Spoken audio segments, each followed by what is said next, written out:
The thing is, though, the Yankees, the trade package most likely has to include top prospects, Jason Dominguez, Oswald Peraza, a couple of the top relievers we have in AAA right now. It might even have to include Aaron Judge. Dare I say it, the Yankees might trade Aaron Judge to get Juan Soto.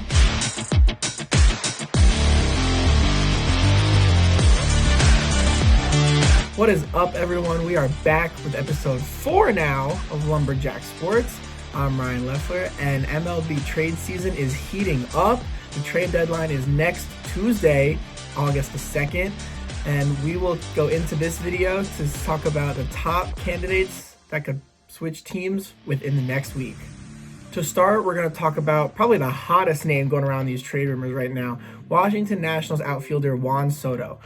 Soto is 23 years old, been a superstar, been in the league for about 4 years now, I believe. What can't this man do? This man is a powerhouse at the plate. He can hit home runs with the best of them. Above average defender. You know what you're getting when you get Juan Soto. Somebody who can perform in the clutch, somebody who a great left-handed at-bat, somebody with great power, can really add to a team that's looking to make a deep playoff run this season. A couple teams that have been tied to Juan Soto and the rumors, the New York Yankees, San Diego Padres, Los Angeles Dodgers, St. Louis Cardinals even. These teams all have the capital to be able to make a trade for Juan Soto, but the thing is, the Nationals want a king's ransom for him. As they should. He's arguably one of the top 5 players in the league, and he's only 23 years old. If you trade for Juan Soto, you're going to get your franchise cornerstone for the next 14, 15 years. Recently, it's reported that Soto just turned down a 15-year extension with the Nationals worth $440 million. That's a lot of money to just walk away from. Soto wants to play for a contender. Soto wants to win championships. Juan Soto knows what Juan Soto wants. So the Yankees, Padres, and Dodgers are all in prime position to come in and put an offer up for Juan Soto, as they all have young talent that the Nationals are looking for, along with well-established veterans. Going off of this, I think if you're the New York Yankees and you're Brian Cashman, you go all in for Juan Soto. Yes, you want to re-sign Aaron Judge, but Aaron Judge wants a 10-year extension. Aaron Judge is 30 years old. 30-year-olds do not get 10-year-long extensions. Juan Soto is 23 years old, and if you want to extend him to a 15-year contract, that's way different than signing a 30-year-old to a 10-year contract. You know what you're getting with Juan Soto. You know well he's going to perform over the course of a 15-year contract. The thing is, though, the Yankees, the trade package most likely has to include top prospects, Jason Dominguez, Oswald Peraza, a couple of the top relievers we have in AAA right now. It might even have to include Aaron Judge. Dare I say it, the Yankees might trade Aaron Judge to get Juan Soto. Who knows, but the way things are looking, if I'm Brian Cashman and Hal Steinbrenner gives me the green light to go all in to get Juan Soto, I include Aaron Judge in the deal.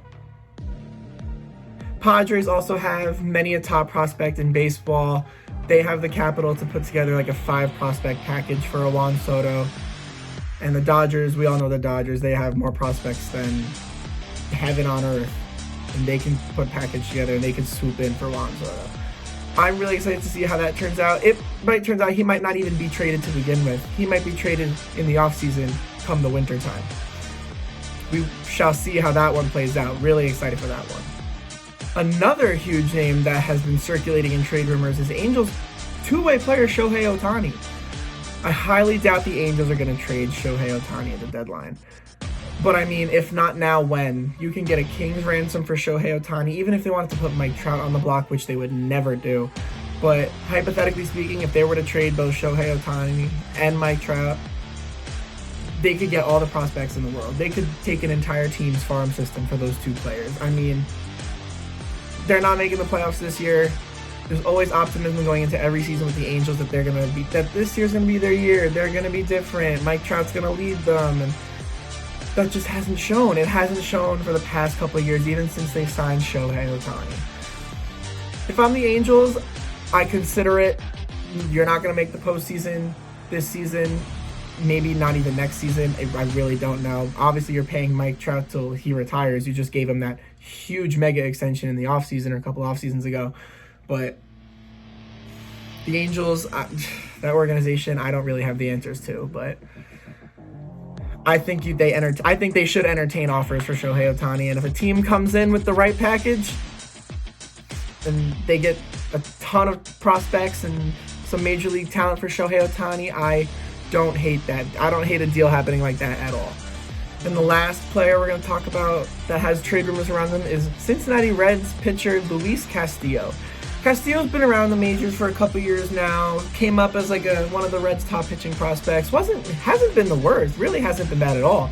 But the Reds started the season 3-22 in their first 25 games, and they just could not dig themselves out of that hole. The Reds are not going anywhere this postseason. They're going to finish bottom 2, bottom 3 of the NL Central. Things did not start well, and they just could not dig themselves out of a hole. Luis Castillo is arguably their ace. They're going to have Hunter Green for the future. They could get a decent haul from decent prospects. Mid-tier major league talent for Luis Castillo. Definitely some playoff contenders are looking at Castillo, have been looking at Castillo for the past couple of years now, including the Yankees, Astros, Dodgers, Mets even, Twins. I even heard are in the mix for Luis Castillo. Castillo could offer a team a good number 3 starter for a playoff run. On those teams that I just mentioned, he's not going to be number 1. He's not going to be a team's ace going into postseason, but he's a good viable option who can, when he's on, he can stifle the best lineups in baseball. Luis Castillo's got some nasty stuff. Luis Castillo is able to provide a decent middle of the rotation postseason starter if your team is looking to go to the World Series, make a deep postseason run, hopefully even win a World Series. It's going to take this next week. We're going to see all the jumbling and the shuffling of players. Once one domino falls, you already know the deal. Teams are going to start panicking. They're going to start making phone calls to other teams saying, who's available, who can I get, or is this guy available? I have this is what I can offer you. You know how the drill works. We got a week to go. I'm really excited to see how this trade deadline is going to shape up. With that said, let's hope for a fun week, and I will keep you guys updated on all the trade news there is to offer if and when any of that news breaks within the next week. I will see you guys next time on Lumberjacked.